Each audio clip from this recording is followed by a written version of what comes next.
What is the actual best thing that you could do for your back pain? Well, I'm Dr. Story. I've been a chiropractor for over 23 years, and I'm going to give you realistic advice that's based on my experience. Best thing that you can do for your back pain is to get an accurate diagnosis. There are way too many promises about instantly fixing back pain. Do this stretch and fix a back pain. Do this exercise and fix back pain. I'm sorry, but back pain is not a disease. Back pain is a symptom of a problem. If you continue to treat the pain itself, then that's what our entire profession is doing right now by just throwing pain medication at the pain. Back pain is caused by a number of different things. Just real quickly, back pain can be caused from sacroiliac joint problems, misalignments of the joints, facet syndrome. There are various types of disc problems. There are disc herniations, disc bulges, degenerated discs, internal disc derangements.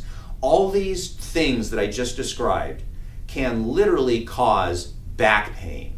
The problem is that all these conditions require entirely different treatments. So if you're looking for an instant cure for back pain, you're going to just totally miss the mark, because if you have facet syndrome and you watch a video promising a cure for instant back pain from a disc problem, you're on the opposite side of the fence. So my advice is, before you start trying to figure out how to instantly cure back pain and looking for simple solutions, take a step back, take a breath in, and get an accurate diagnosis. Now, who is the person that's probably going to give you the best diagnosis?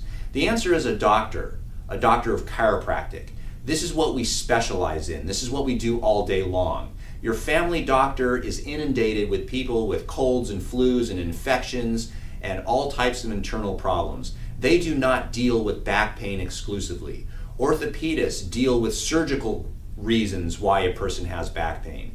But a doctor of chiropractic can know whether this is a simple back problem, can isolate exactly where the pain is coming from. If you need MRIs, if you need x-rays, if you need CAT scans, if you need blood work, we can certainly send you for that.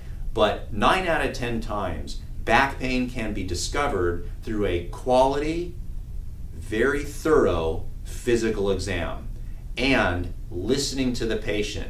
Correlating the symptoms with the physical exam very often will be able to give you a precise tissue-specific diagnosis. And that's my advice of what to do, the most important thing of what to do with lower back pain. If you thought this video was interesting, give me a thumbs up, subscribe to my channel. If you have any questions at all, ask in the comments section below, and I'll try to answer them for you.